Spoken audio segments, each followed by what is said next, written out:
Do you look at Boots as a weight bully? Yeah, David's a world class fighter, man. All right.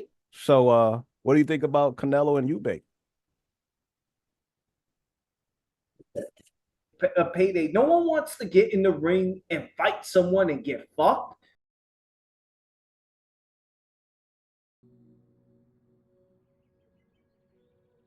It was a slow week, bro.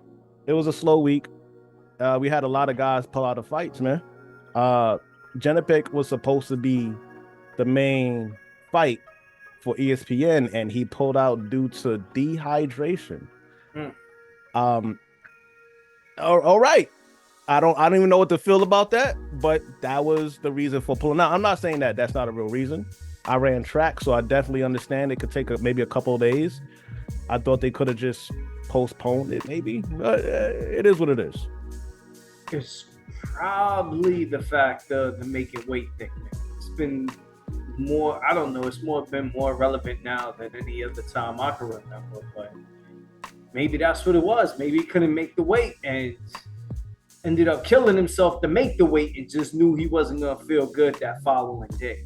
Yeah, that's very possible. I actually wanted to really see this fight just because when it comes to karma videos, the opponent that he was fighting, and we even did a video on it, where like, you talk too much shit before the fight and get knocked out. That guy he was fighting did that to some guy, I don't know. But the dude he was fighting, yeah, he beat the bricks off of somebody.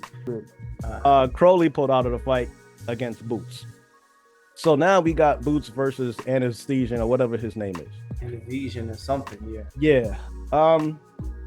Before anybody says it, because you already know there's gonna be a bunch of Boots haters, I'm just gonna ask a question.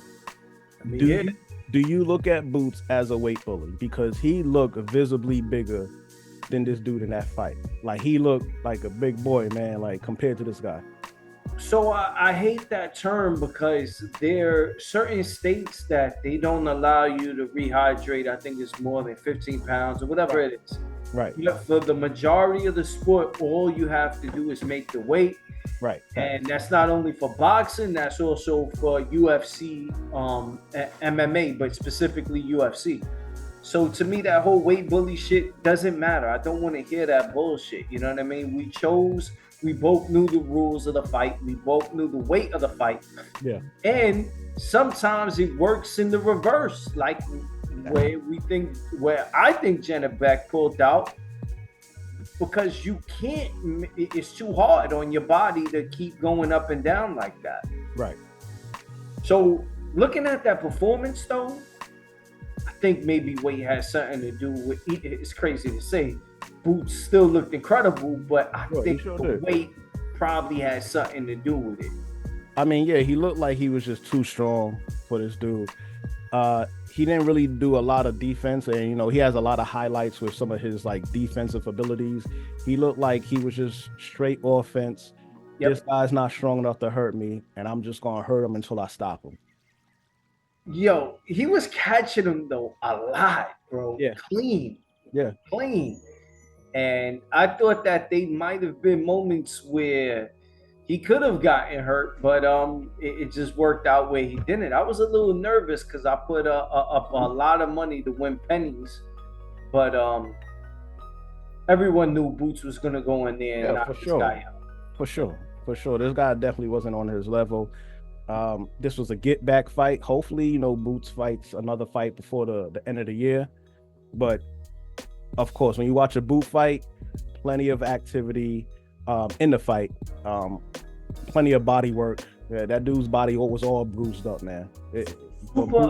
Super electric, super like explosiveness. Not like you talked about his defensive highlights, and they compare him to Roy. I'm not sure if Roy was ever that aggressive, ever. I'm a Roy fan, and this ain't a jab at Roy, but I just I feel like I need to see Boots in there with, even though David was a good fighter. Was he? Yeah. David's a world-class fighter, man. All right. Oh my God! It took Terrence Crawford like 7 to get him out of there. 6, 7, but I mean, he stopped him. I don't know if he's a world-class fighter, but I mean, he he's a solid opponent. I would say that he's a solid opponent. Shit, you're shitting on Avanesyan. Yeah, like you can't even say his name, bro. I can't. Talk about shout out to the Bronx, Dobson and Hackett. Now, honestly, going into the fight, I'm gonna be transparent. I was like, this young boy Hackett going to destroy this motherfucker. This dude passed his time. Yo, by the middle of the fight, I started rooting for Dobson. Nah, pizza. I started rooting for Dobson, man. Pizza fucking dog, man. Yeah. I also want to give him some credit because from the time I started going to the gym, must have been like 18. So we're talking about like 20-something years. I've been in and out of boxing. There's so many guys like him that never get credit because they're not talented enough to be super exposed, or they're just good enough. They're solid, right? I guess fighters, and they're like the unsung heroes because you kind of need people like that to help you move along your career. But super tough kid, man. I just wish he's not even a kid, but I just wish he had a little more pop to him because I think he could have made a difference had he. I thought he could have fucking hurt Conor Ben when he was in there with Conor Ben. I think he did hurt him one time. Yeah, I mean Dobson is good. He's obviously he has great resilience. He has great grit. I think he's just lacking in a little bit in the power department. But a lot of his punches are like slap hooks. But I like the grit. I like his style. I like how he, he shows heart. And this was great experience for Hackett. And both guys were doing a lot of talking before the fight. It got a little physical before the fight. Hackett 8-0, 7 knockouts. Dobson 16-1 with 9 knockouts. Let's try and listen in here.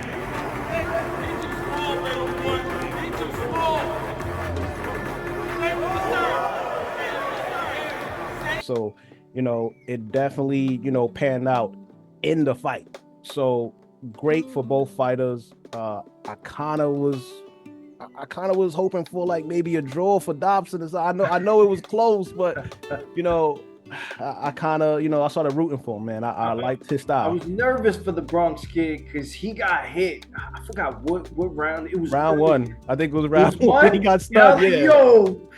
And he buckled a little bit. I was like, yeah.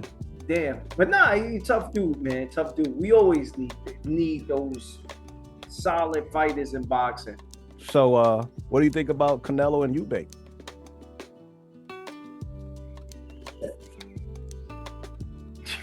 Yo, we not doing this, man. We not doing this. You see, you do shit on purpose. You know you're gonna get me upset. I didn't even know that bullshit was coming. I didn't gonna mention him no more. Get the fuck out of here with Canelo. Hey. It's not 100% official yet, but it's looking like Chris Eubank is the front runner to take on Canelo. And yeah. Nah, I'm done. Yeah. I'm done. The good thing is that with the state of boxing, and we just talked about him, Boots being the face of boxing, I think Tank's going after Loma. That's in talks too. Yeah. Boxing the state of boxing is only as good as the superstars, the faces, and you can't have these cherry pickers. And Canelo's been doing it for far too long. I don't want to hear it. I don't want to go back and forth with the people in the comments. That's as soft as it gets, bro. Yo, you make even like a top 5 fighter in 168. Well, you know why? That's absolutely true. You want to know what that's absolutely true? Because he's not at 168. Another guy not in that weight division. Wait, you're right. Well, he's 160. 160, bro. And this is where it comes to pound for pound. This is literally the definition of pound for pound. Because even though Terrence Crawford is 154 now, or he was 147, Terrence Crawford would be a more compelling fight. Absolutely. 100%. Than Chris Eubank. 100%. This is when pound for pound comes into play. And you're right. Canelo's been doing this for way too long. He takes on Jamel Charlo, who's a 154 pound, makes him move up 2 weights. Now he makes this guy move up another weight. He fought also Manguia, who really wasn't ready for that fight. He just doesn't want to fight Benavidez, man. He's not going to fight Benavidez. He's asking for a lot of money, and it's crazy that everybody keeps saying, "Oh, Benavidez wants a payday." Benavidez is asking for the fight, and Canelo is asking for a payday. Yes, like these stands out here don't know shit. One thing I love the sport of boxing. I can't stand the business aspect of it to the point where there's moments I hate doing the show because of the business side of things. I don't want to hear about this guy's only looking for a payday. Everyone in boxing is looking for a payday. This is a business. Everyone's looking for it. Canelo was looking for paydays at one point, so he became the cash cow. Everyone's looking for a payday. No one wants to get in the ring and fight someone and get fucked.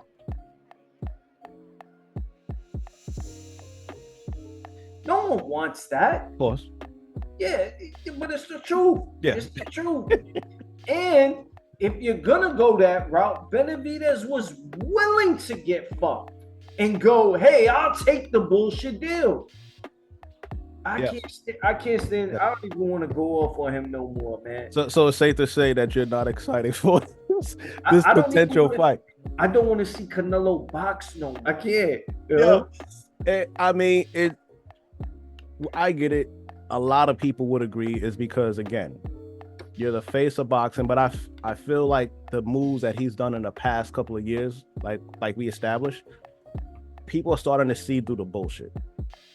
Even people who are fans of him, they're starting to see through the bullshit. Like, you said you're not going to fight a guy from Mexico because he's from Mexico, and then you went on to fight somebody from Mexico. When I say I don't want to fight Mexican, it's because I represent Mexico. Huh? Who isn't ready for the fight? Yo, you see, we talked about this off air. This is why if I saw someone cheating on a friend of mine, I don't mention it, because the delusional person would make excuses and go, "Oh no, but I love her anyway." And that's what the Canelo fans do. You know what I'm saying? I'm not sure if I said the analogy right, but nah, I see where you was getting at. But this is the future of boxing. I really hope this is Canelo's last fight. The way that people talk about this fight, or his I guess his little contract that he had with a PBC or whatever, it's seeming like this might be his last fight. This is not the worst opponent, but it is nobody that we was looking for, and it's very similar to what Mayweather did. Not the worst opponent, but nobody was looking for Mayweather and Andre Berto. No. Nobody was looking for that. No. Yeah, that's Canelo in a nutshell, man. I don't even know what to say anymore. Pretty disappointing. Yeah, let's transition and give someone their flowers. He actually got in there with Canelo. Daniel Jacobs, man, he retires. Okay. Yes, okay. Yeah. It was after coming off of a loss with Shane Mosley Jr. And he made Shane Mosley Jr. look like Mayweather in his prime, man. Shane Mosley Jr. went out there and just schooled my boy. I didn't mean to say it like that, because I actually like Daniel Jacobs. So I know about well, not now, but prior to the whole Mayweather era, I used to know about fighters way more than most people, because I would go to the amateurs. Sure. I saw Daniel Jacobs win the Golden Gloves. I knew about him as an amateur. And I just want to give him his flowers, man. Thank you for a good career going out there. And when we talk about like journeyman, I think he overachieved in his career, because he didn't have elite power. He didn't have elite hand speed. He didn't have an elite chin. I felt he was like a B character all the way across, but just his toughness was outstanding. And yeah, he definitely somebody with great resilience and grit, and he would push you to your limit. while also being pushed to his limit. So, yeah. Man. So shout out to Daniel Jacobs, man. Thank you for a good career, man. We appreciate you. Absolutely, brother.